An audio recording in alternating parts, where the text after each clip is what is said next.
How have you coped with the stress of COVID-19? Most of us have a few positive ways to cope and a few not so positive ways. And one of the common not so positive ways is emotional eating.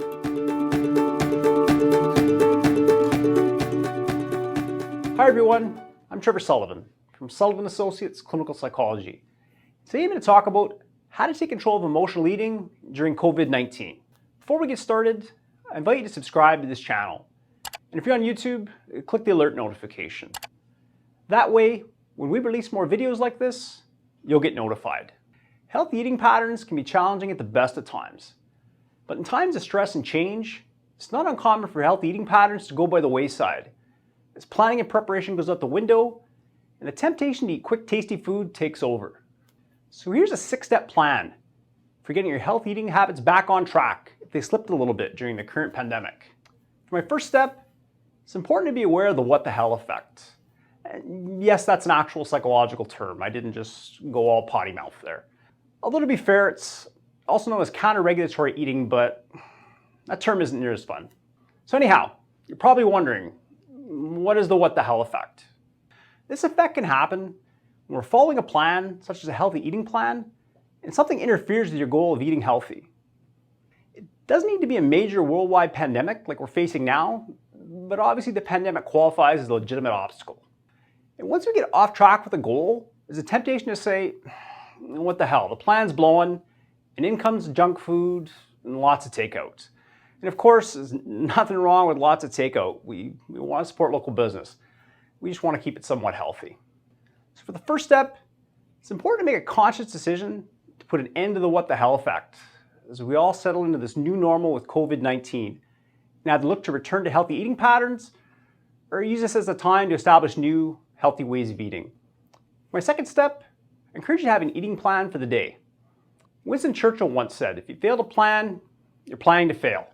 And when it comes to eating healthy and avoiding emotional eating, one of the biggest risk factors is not having healthy food ready and available when you're hungry.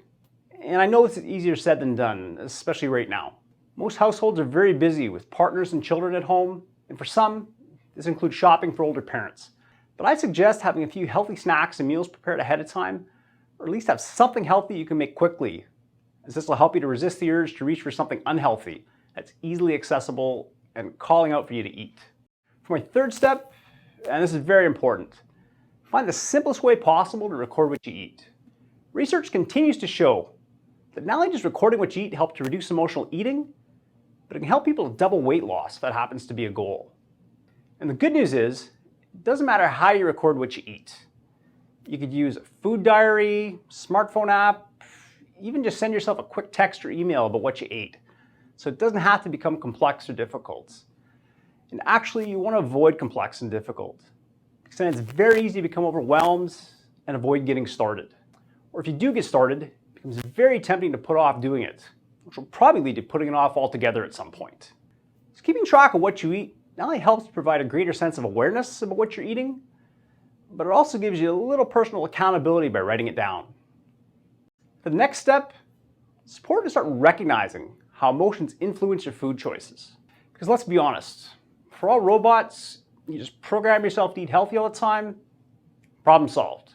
But we're emotional beings, and chances are, one of the negative emotions, such as feeling mad, bad, sad, anxious, or simply bored, impacts how you eat. And in my opinion, this may very well be the single biggest factor impacting what people choose to eat. And I'd like to say I'm really going out on a limb by saying that, but not so much. In a recent survey of over 1,300 registered psychologists, they were asked what the most common barrier was to weight loss. 92% of them identified emotional eating as the biggest challenge. In a 2016 study by Dr. Abby Braden and colleagues, they found that successfully managing emotional eating helped people to double weight loss. So we know managing emotions is critical. One way to help figure out which emotions impact your eating would be to simply write down a few words about how you're feeling when you're recording your food intake for the day. This should help you to figure out which emotions tend to influence unhealthy eating choices. So once you've figured out which emotions typically influence how you eat, it's important to catch these thoughts and feelings quickly before you make an unhealthy food choice. For example, if boredom is the usual negative emotion that leads to eating poorly, you'd be watching for thoughts like, oh my God, I'm so bored, is there something good to eat in this house? And I actually didn't make that example up. That's a direct quote from my teenage daughter. Many of her thoughts tend to be out loud, and in this case, that's a good thing because at least it gave us a good thought example to work with. So next up, for physical feelings that you might be experiencing that influence emotional eating, it's not uncommon to be breathing more shallow and experiencing a feeling of tightness in your chest or stomach, which usually comes from feeling stressed. Most people would probably describe this as a sense of pressure. And one of the reasons that emotional eating seems to help in the short term is eating something tasty is a pleasant way to relieve that sense of pressure and take you out of stress. But our goal is to find a better plan that helps to relieve that sense of pressure so you can avoid emotional eating and the feelings of guilt that typically come afterwards. So now that you know the thoughts and feelings to watch out for, you need a plan to manage them. A good place to start is to change that sense of pressure in your body by doing something calming, such as deep breathing or mindfulness, or even doing something more demanding, such as a short burst of physical exercise. All three of these techniques work well at helping to interfere with that sense of pressure people typically experience before giving into emotional eating. And using one of these techniques can help to buy you a little time so you can start to challenge the thoughts that lead to emotional eating. For example, if you're feeling sad and discouraged about how the current pandemic has trapped you indoors, you might be thinking, it doesn't really matter what I eat. I'm not going to go out during the summer anyways. You can challenge this thought with factual reasons about how cases appear to have reached a peak, which means restrictions have started to loosen up, and there'll still be a lot you can do outdoors. You can also remind yourself that all difficult times eventually pass, and you don't want to tax your physical health by gaining extra weight while the pandemic continues on. At this point, if you find you're still struggling with challenging your thoughts, it probably wouldn't hurt to mention that emotional eating doesn't really work that well when it comes to changing how you feel.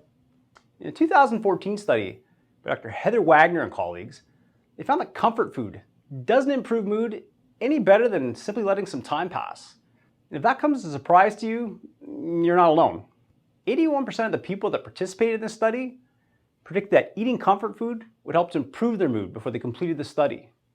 When the study was finished, the researchers found that people who ate nothing recovered just as quickly from a bad mood as those who ate comfort food. So hopefully, if all else fails, this little tidbit of information will help you to hang tough and avoid emotional eating.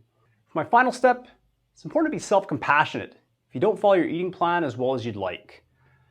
And on the surface, this probably sounds like a nice feel-good tip to add, but I got good science to back it up.